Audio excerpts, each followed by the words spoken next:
Assalamualaikum warahmatullahi wabarakatuh. Perkenalkan, saya Cinderella Gitaria Zulkarista dengan NPM 252201028 dari Fakultas Ilmu Kesehatan Program Studi S1 Keperawatan. Pada video kali ini, saya akan menggambar dan menjelaskan proses infeksi 1 sebagai tugas praktikum mata kuliah Ilmu Dasar Keperawatan. Kita lanjut ke video menggambar.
Selanjutnya, di sini saya akan menjelaskan proses infeksi.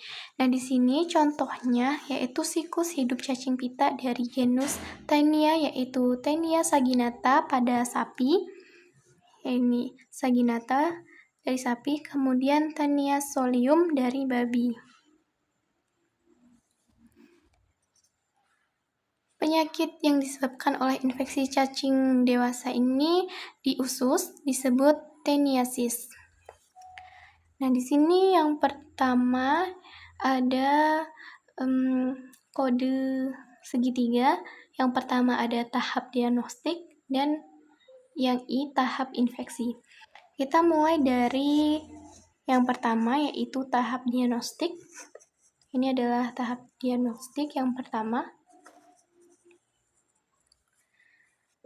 Jadi yang pertama itu tahap diagnostik disebut juga pelepasan telur. Siklus dimulai ketika manusia yang terinfeksi mengeluarkan telur atau segmen tubuh cacing yang matang, atau disebut juga dengan proglotit, bersama dengan feses atau kotoran ke lingkungan.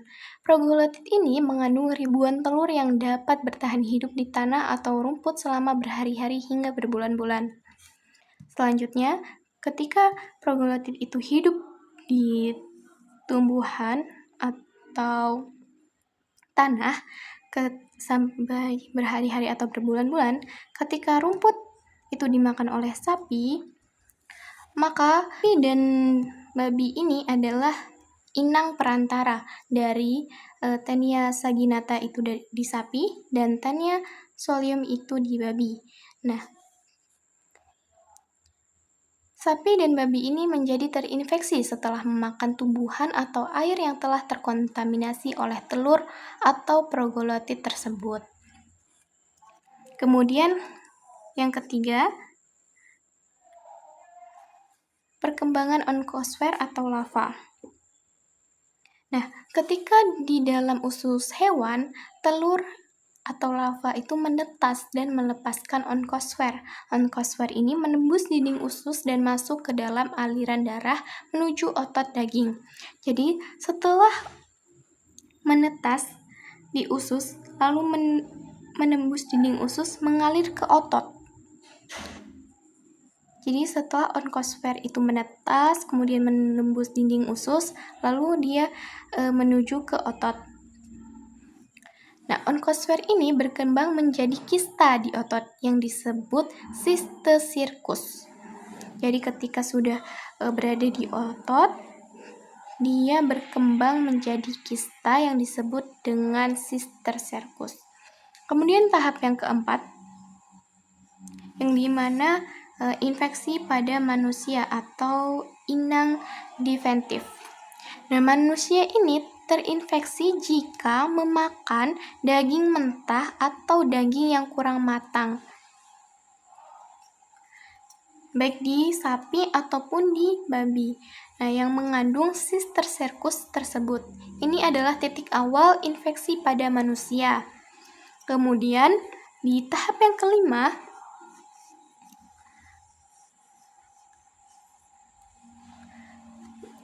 yaitu penempelan di usus. Nah, setelah tertelan, Cystocircus yang menempel pada dinding usus halus menggunakan bagian kepalanya disebut scolex. Jadi ini scolex melekat pada usus halus yang terdapat di daging mentah atau yang kurang matang tadi yang dimakan oleh manusia. Jadi dia menempel di usus halus. Jadi di Taenia saginata ini, yang ini, dia itu memiliki scolex dengan 4 penghisap.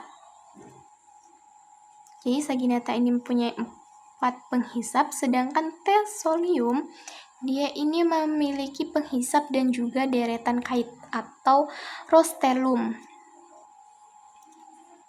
Kemudian yang terakhir, tahap yang keenam,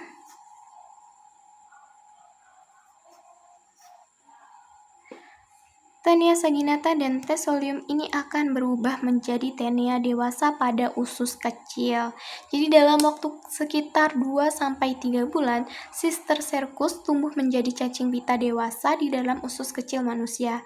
Nah, cacing ini bisa tumbuh sangat panjang beberapa meter dan mulai memproduksi proglotit baru yang berisi telur sehingga siklus pun berulang kembali. Sekian video kali ini, saya ucapkan terima kasih. Saya akhiri, wassalamualaikum warahmatullahi wabarakatuh.